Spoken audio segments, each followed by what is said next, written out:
Hello and welcome to Cover Story. Today we're in conversation with Dr. Anjali Malpani. She's an IVF specialist and she's also the founder of the Malpani Infertility Clinic. She's out with a book on infertility called Tears, Tears, Sighs and Lullabies, The Untold Story of Infertility. The reason why Dr. Anjali wrote this book is she's saying that the world population, in fact, about nearly 17 to 18% of the world population is infertile. These issues are not talked about but treated as stigmas. Often the women are treated as someone whose role is to bear children, and when they can't, then they are what discarded by society or the family, and people even, in fact, sometimes marriages are annulled, people look for new marriages. So there is a solution to all this. And what about the male problem? It's a male sperm count is linked to the man's mardangani. The man is not a complete man if he's infertile. So these are the taboos and issues that she deals with.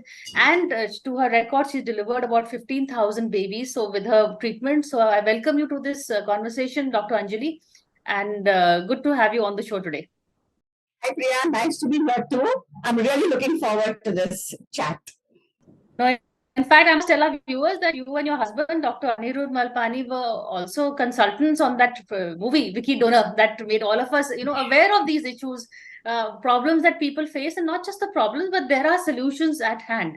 So that's what we want to talk to you about, solutions. And in fact, in your book, you've mentioned a lot of very interesting case studies, homosexual couples, women who've tried 17 to 18 times before they can have a child, people with zero sperm count. How do you deal with it? Can you tell us about one or two of the stories that you've written in your book?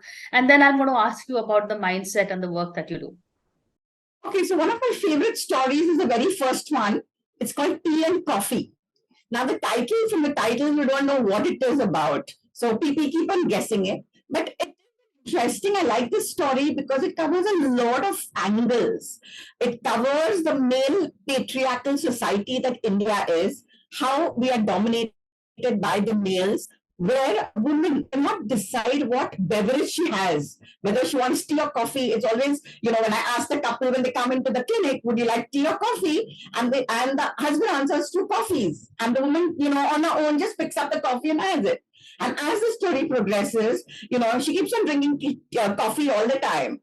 But then there is a point where she actually comes after, during the treatment, and I go through her history, personal history, and she comes up and says, I've never had coffee in my life. It's always been tea. And I said, why are you having coffee? She says, this is what my mother told me. When you get married, you've got to adjust to the family.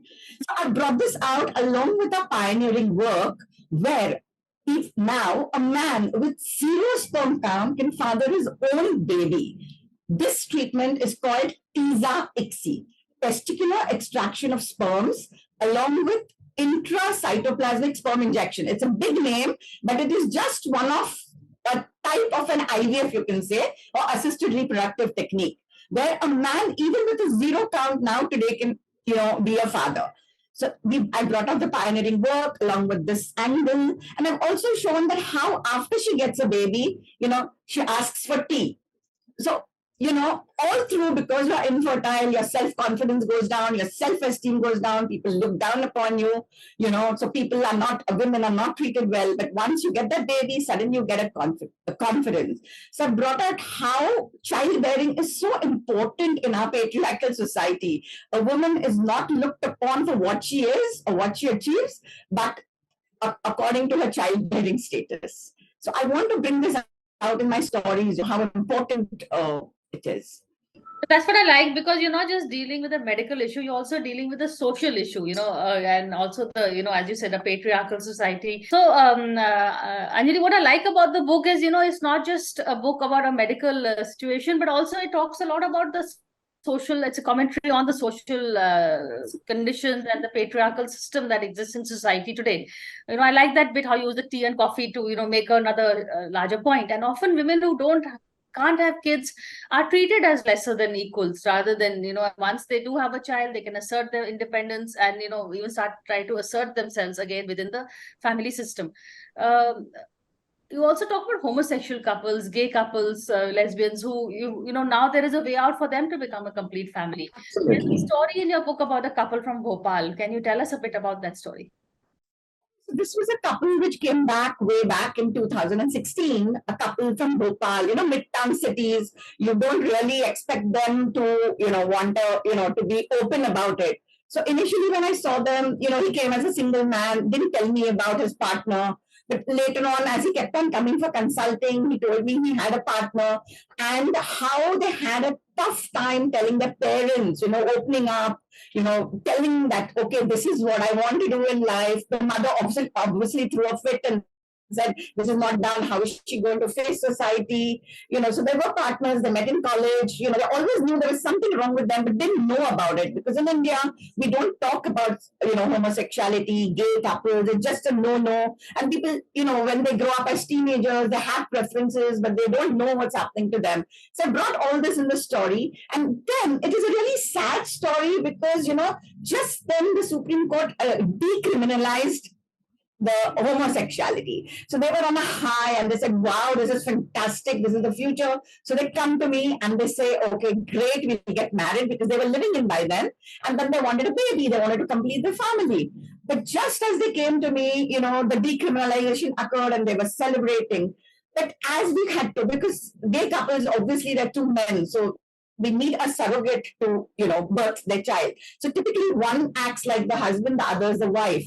So the one who gives the sperms is the father, and we get an egg donor and we do surrogacy, and then they take over the child. But just then it was their bad luck that the Supreme Court said that, marriages in gay couples is not allowed and, same-sex couples is not allowed. And that dampened them. At the same time, in 2021, the ART bill came in. Now, this is another very regressive bill, I would say, for a country like India. What is the ART bill? The ART is the Assisted Reproductive Technology Bill, which has just come in January 21. Well, we have been trying to do the bill and it was controlled by ICMR. So we had regulations for almost 10 years, 12 years, but it wasn't a law. But now on January 25th, 2021, it's become a law and it says that same-sex couples cannot have a baby in India. To have a baby, you need to be married, which is really, really a big letdown for these couples. And I would say, it really needs a change. So we are all campaigning to have these changes, but I don't think anything's going to happen yet. So that's really regressive, I feel, when we were really progressive all these years. So that's sad. So now the couple, obviously, they can't have a baby. They can't get married. So they're yet probably living in. I've lost touch with them now because this was a few years ago. And it's really sad. And but outside India, same-sex couples are allowed. What is the law outside India? Yes. Especially places like USA. Different countries have different rules, but there are places where USA, yes, you are allowed. Certain states allow them. Certain states allow them to have a baby. They allowed to get married. Yes. The other cases that you've helped, you talked about a woman without a womb or another woman who tried 17 times and she was lucky on the 18th. So there's a lot of emotional counseling also you must be doing in this work. Absolutely. In fact, a major part of my treatment is counseling, because infertility is not just a medical problem. It's very much an emotional, psychological, and very much a social one. So this is an emotional roller coaster that they go through. There's a lot of suffering, grief, of course, there's depression, there's sadness, but there are other feelings that they go through. Now, typically, if I describe these feelings, they fall into, let's say, sadness, anger. They're angry at themselves, they're angry at their parents, they're angry with with their partners very often. So there's a lot of marital problems. They're fighting almost to a point of divorce. They're fighting with their in-laws, they're fighting with their parents. There's also a lot of blame game. They blame themselves for the silliest thing, oh, I ate this, so I'm not infertile. Oh, when I was small, especially the men, if they have a low sperm count, it's very, very common to blame themselves. The commonest thing is, oh, I masturbated a lot when I was a teenager, and now my sperm count has gone down. This is a very, very common myth in men when they have a low sperm count or a low motility. So they're always blaming themselves and they're blaming their partners, they're blaming their family members, they're blaming their bosses. So there's a lot of problems. They also go through guilt. They feel guilty for doing, not being pregnant, not making their in-laws happy, or maybe their parents happy, because parents are always after them. Oh, I want to be a grandmom, I want a grandchild. The societal pressures are so much. So it's a lot of emotions. It's called an emotional roller coaster that they go through. And I think a very important part of my clinic and my treatments is not so much medical, because it's like driving a car. Okay, you're doing IVF. What's so big about it? But I feel these, when you address these emotions, they're at peace with themselves. So in fact, I started India's first support group called Infertility Friends way back in 1997, where we tell the patients that you're not alone. Every infertile couple feels, oh, my younger sister got pregnant. Oh, my friends are pregnant. Even the beggars on the road have babies. So we need to tell them you're not alone, that the world, in fact, it's quite shocking to know that the incidence is 17.5%. WHO has just come out with a recent report in April, which says that 1 in 6 couples in the world are infertile, which means 17.5% are infertile. And if you see the India's population, about 28 million are infertile, in the world 48 million. So not alone, there are lots of people sailing the same boat, and you don't need to feel you're the only one. So we actively teach them how to deal with their families, how to deal at places at work. They talk to each other and they get the support that they need. So I think it's very important. Counseling is a very important part of my treatment. Fair enough, and I totally get that. But in terms of male infertility, let's first talk about that. What makes the sperm count low? Is it because of stress, or is it just genetic? Are there outside factors that attribute to a low sperm Yes. count? So sperm count, there are two things that we see in a semen. One is the count, and the other is the motility. A normal count by WHO standards, again, is 15 million per ml. So anybody, it's not a magic number 15, it could be 14, 15. And it's important to know that the sperm counts change every 6 weeks, because sperms are produced in the man in the testes every 6 weeks. So it's important to do a report in a good laboratory and to repeat it after 6 weeks to make a diagnosis. I think that's very, very important, because I think half the time, because infertility patients have no knowledge, they're vulnerable and gullible, most of the doctors just take advantage of this and just give them a whole lot of tablets, to increase the motility, to increase. And I'll come to that later, that there are no treatments in the world to do this, unfortunately, other than assisted reproductive. But like I said, like you asked me the causes. So usually it's idiopathic, which means there are no causes, unfortunately. It could be just genetic.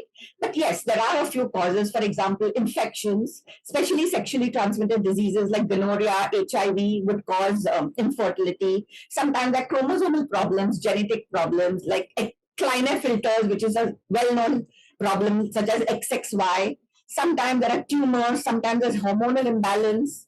In the past, it used to be undescended testes. A simple infection like mumps causes severe damage to the testes called orchitis, inflammation, and then leads to testicular failure, where the man almost has no sperms. But today, as progress is being made, you're treating infections, so these causes are less. But yes, today, sperm counts are going down. And one of the reasons is environmental, which means the use of plastics, the use of pesticides, all these things are adding up and bringing down the sperm count. So yes, there are, even tight underwear is known, because the scrotum gets very heated up, and because testes produces sperms all the time. I think it's important for people to know not to wear tight jeans, not to wear tight underwear, not to keep your laptops on your lap the whole day and sit, because unknowingly, things are changing. So we need to find out. Now, it's a common myth that stress causes infertility, but no, stress does not cause infertility. It's the other way around. Infertility causes stress. So That's true. yeah. Well said. Lifestyle, I think I should mention that heavy smoking, which means about 10, 20 cigarettes a day, does cause the motility specifically of the sperms to go down. And the good news is that it's irreversible. So when I ask a history, and typically the man will say, no, I don't smoke. Then they look at each other, then they commit, yes. You tell them, okay, stop smoking for 3 months, and the motility goes up. So that's a good thing. Drugs such as marijuana, cocaine also cause infertility, low sperm count. Obesity causes sexual dysfunction, hormonal imbalance, severe alcoholism does not cause a low sperm count or motility, but again, it can affect your sexual activities. So yes, alcohol and tobacco does make a difference. And this is including shisha. Guys, please note, it's not just smoking, cigarettes. People say, oh, it's okay to take shisha, but shisha is probably worse than cigarettes at times. Thank you for that warning. And I'm glad we talked about this. I'm going to take a break and come back and continue this conversation with Dr. Malpani, but after a quick break. So stay with us.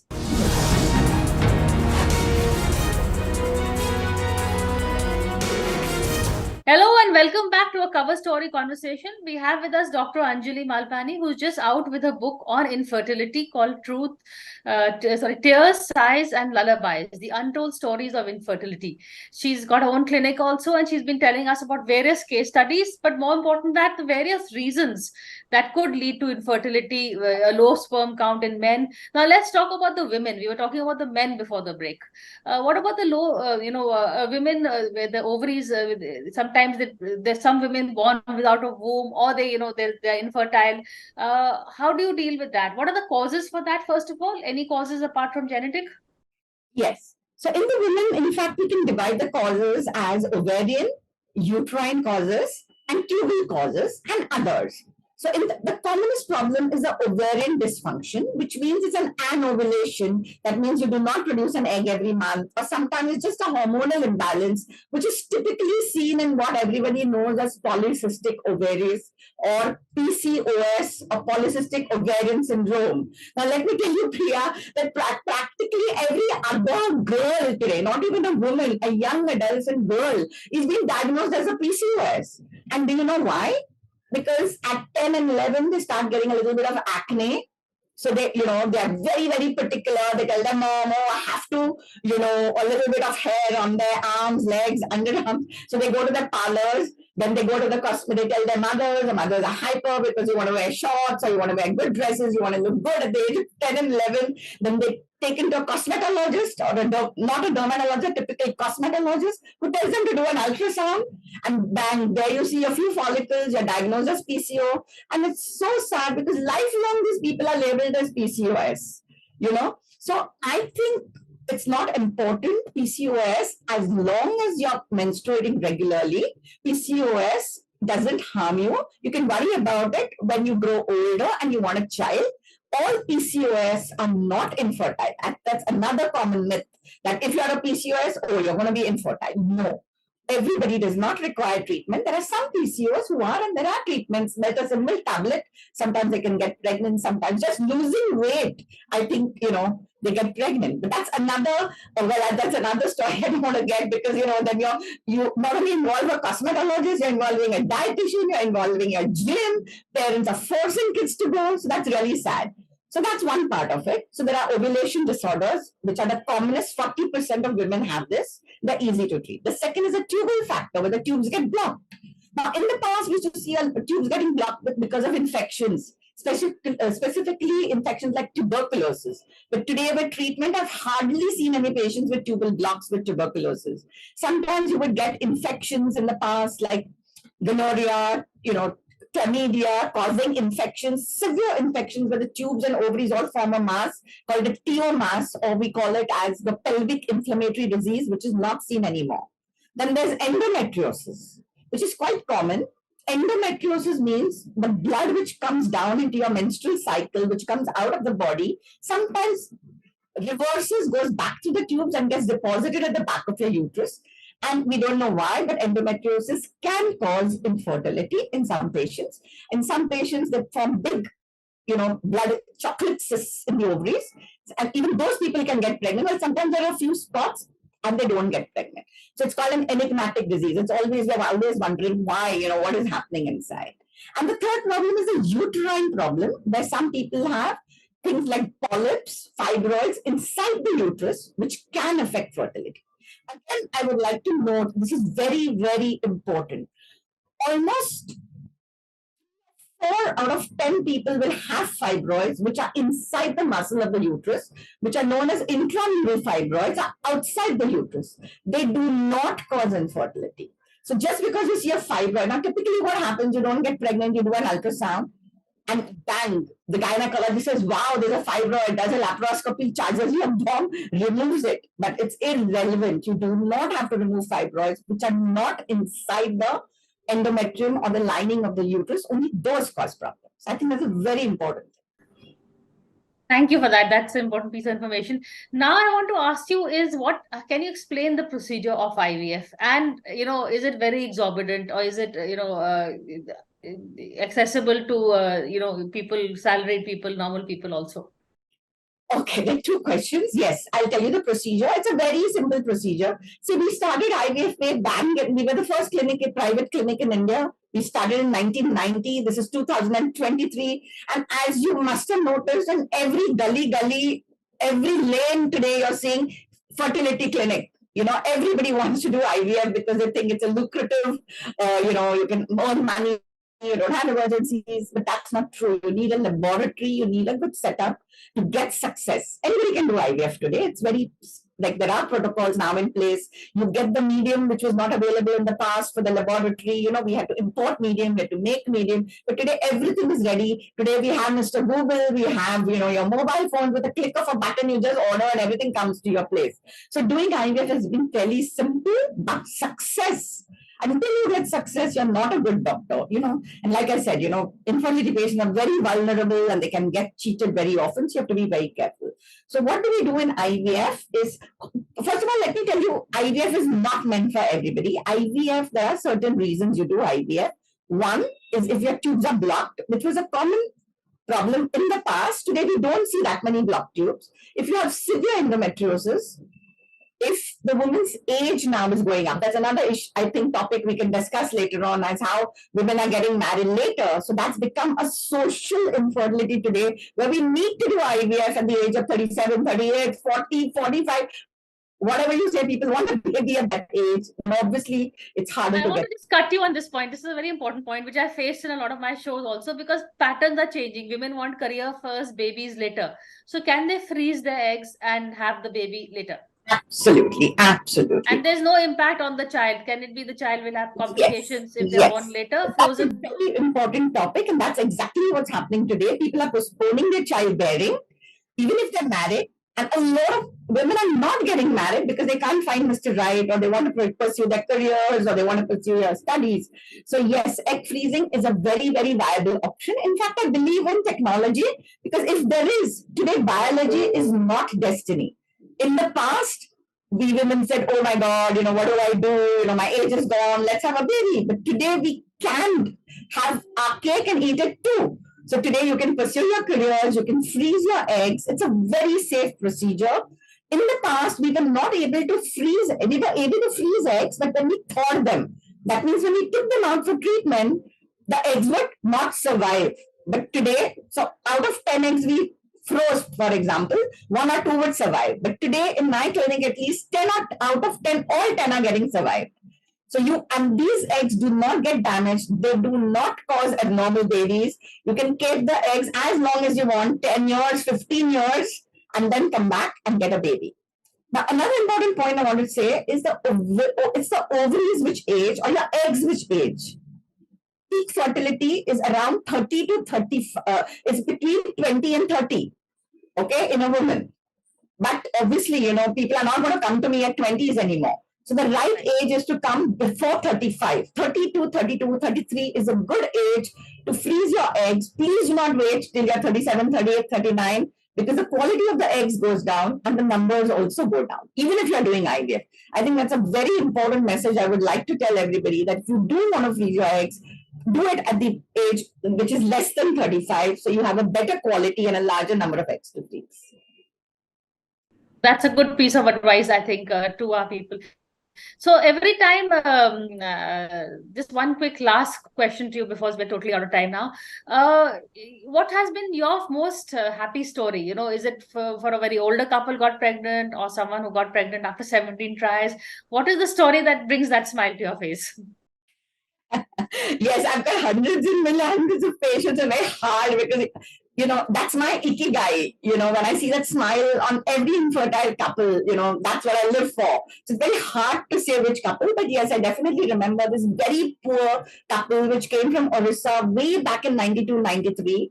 And she was being harassed by her mother-in-law in the villages. She was up to a point of suicide. So her sister goes to her and says, okay, she reads about us in a Oriya magazine. I mean, I couldn't even imagine. It was India Today, which has written the article, translated it into Oriya.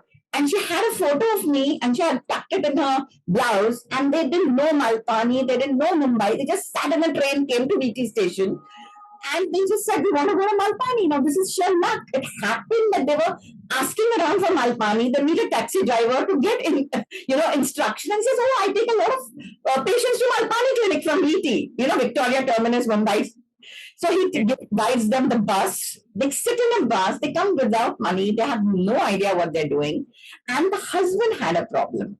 Though the woman was tortured, she was tormented, she was actually burnt by her mother-in-law every time she got a period with a hot spoon, and she wanted to commit suicide. So they come, and with a very simple treatment, because ours is again the first sperm bank in India where we were, freezing sperms at that point to avoid HIV. But it's simple. Now, this was all luck because I did a sonography on her. She was about to ovulate in 2-3 days. They did not have money. I allowed them to stay in my hospital room. Did a sonography again after, every day. The egg follicle ruptured. We did a donor insemination. They didn't have money to pay because they just come like that. I said, fine, just leave it. You can always pay me later on or send the money or whatever. And well, they go back. And I just waited for the result 14 days later and they just don't get back. And I don't know, because how do you go in the 92, 93, no email, no phone, nothing. And I wait and they just don't come back. And I thought, is she alive? Is she not alive? I should think about her almost every day. And then after 2 years, one day as I was just coming up, from somewhere at the gate, somebody just, kind of just touches my feet. And I'm like, what's happening? I didn't recognize her because this woman had a 2-year-old boy in her hand. She'd cut her hair short, put on makeup. She was wearing a very funky salwar kameez, husband with a check. I yet remember that, and that smile on their face and that confidence that they had. I mean, it was absolutely amazing. She started a parlor. So not only had she had improved her own life, her mother-in-law was with her, who was doting on the child. So that's really improved. And because she was, in a small village, she started a parlor. So she gave jobs to so many people. So that's an so amazing story. I'm sorry I'm cutting you really short because we're totally out of time, but it's a lovely note to end on. It's a lovely story and keep up the good work. And we enjoyed your books. All the best with that. Thank you so much, Anjali, for this conversation. Thank you. Thank you.